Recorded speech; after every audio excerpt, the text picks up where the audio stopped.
God of War had a secret love affair with a lady named Soulslike, and they named their child Black Myth Wukong. Like me. I'm MTK, and today we are reviewing Black Myth Wukong. And with the Game Awards right around the corner, at least at the time of this recording, I think we may have a new frontrunner here for Game of the Year. In short, there is not much that could have been done better than what they delivered to us in this game. Story, visuals, combat, it has everything you would expect from a Game of the Year contender. But although, as I'm sure you can probably tell, I am about to shower this game with plenty of praises, there are a couple things I took issue with. So let's jump into this. Starting with the visuals, as I'm sure you can probably see, they are absolutely amazing. I would put this game, at least visually, on the same level as something like Ghost of Tsushima or Elden Ring, or you can insert any game that you believe is just absolutely eye-pleasing, and I think it could hold its own against anything, really.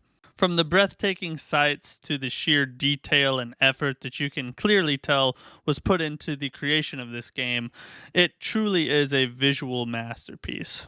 It also has one of the best openings, if not the best opening to a video game that I've ever played in my entire life. I mean, the opening sequence of this game is just pure cinema. There's no other way to put it. You really do feel like you're in a movie. And I'll get to that a little bit later as well. But what's even more impressive, perhaps, is the fact that the studio that made this game, Game Science, this is only their second major game that they've ever made. They've made Art of War Red Tides in 2016, which released on PC and Android, and then this. So to take on a project of this size as your second major game is very impressive and gutsy. And I'm not usually a guy that cares too much about the visuals, but when it looks this good, it just adds a whole nother layer of enjoyment. Throw in the awesome soundtrack that just complements everything that's going on in the game, and you have an absolute sensory banger. As for performance, I play on the PlayStation 5, and it was decent. It has some minor bugs here and there, but nothing really bad at all. I can't speak to PC, but as for the PlayStation version, it performed pretty well. Now let's talk about the combat, the bread and butter of a Souls-like game. First off, it's very fast-paced in comparison to most Souls games, but it's also very smooth. And the most impressive thing about it is it has a movie-like feeling. You feel like you're watching a movie, but you're also playing a game. And there's only been one other game, maybe two, that have ever given me that feeling before, and those would be Ghost of Tsushima and God of War. And that feeling especially comes to light in the main boss fights. The way they mix in the cinematics with the combat, you really do feel like you are sitting in a movie theater, and it's an absolutely awesome feeling. Now, one of the things that makes the combat feel so smooth is the fact that you can cancel almost all the attack animations in order to dodge, which gives you that kind of seamless attack and defense combination that just makes everything feel like butter. They also give you plenty of stamina so that you can do multiple attacks plus dodge, which I personally am a huge fan of in a game because it just makes it more about skill and timing than it is about resource management. Also, there are plenty of different enemy types, and the bosses are awesome, each and every one, and they're unique from each other, both in the way they look and in the way they feel to fight and the way they move. Some of them do lack challenge. There are quite a few of them that you'll run up and probably get in the first attempt or the first 3 or 4 attempts. But there are also some very difficult bosses with some heavy difficulty spikes, so be prepared for that. A couple of things I feel like they could have done better here is that, number one, more weapon types. I will admit that it is lore accurate that you always have a staff, so I kind of understand that. But the second thing I'm not so forgiving on, and that's that there is no riposte. You can parry, although the parry ability is or has to be unlocked, which I am always against. You can parry, but after you parry, there is no options besides just hitting them.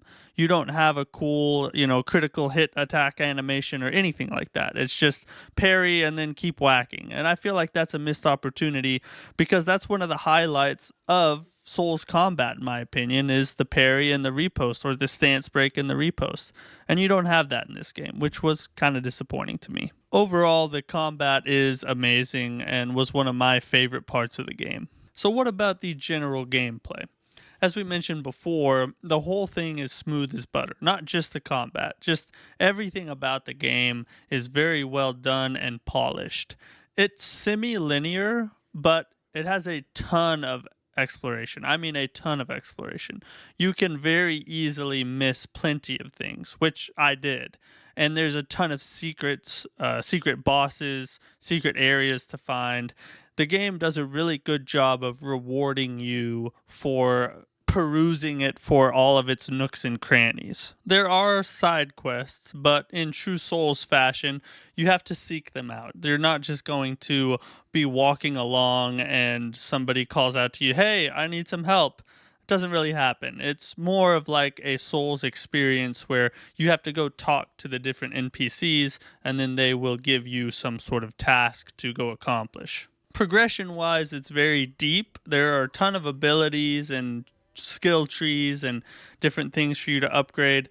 So in that regard, you'll have plenty to do. Although I do wish that they had more spells. There's just a couple for each category, and I feel like they went a little light on that. A couple more for each one would have been a very nice addition.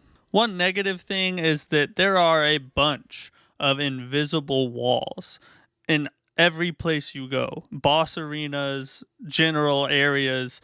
You will be running through the world and a place will look like you can run up or go up it, and you can't. You just hit this invisible wall and you run endlessly until you turn around. And that just felt very second rate. Everything else about the game was absolutely perfect and flawless. And then this comes along and you're like, it feels like a PS3 game. Around the general world, it feels very like whatever. But in a boss arena, it becomes very annoying. Those invisible walls in some of those boss arenas will get you killed 9 times out of 10. And it just gets to be a very big headache. And I feel like they could have at least not done it in the boss areas if they were going to do it at all. Now, if you made it this far into the video, you are either enraged out of your mind and hoping that I give up my address, or you're enjoying the video. If it's that second one, make sure to like and subscribe. So to round things out, let's talk about the story.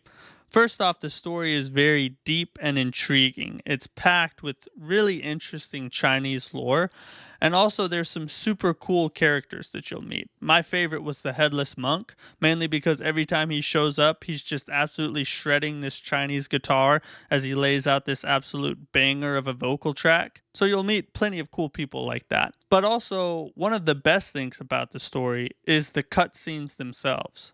These cutscenes are absolutely top-notch. The way they tell the story, the art style is just super unique, and it really pulls you in and has you on the edge of your seat as each cutscene is rolling past. I enjoyed every single one, and I felt like it was definitely a highlight of the game. So in conclusion, this is my game of the year.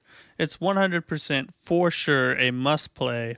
Whether you like Souls-likes or not, this game has a little something for everybody. I can't wait for DLC, a sequel, whatever they have coming next. Game Science, take my money, please.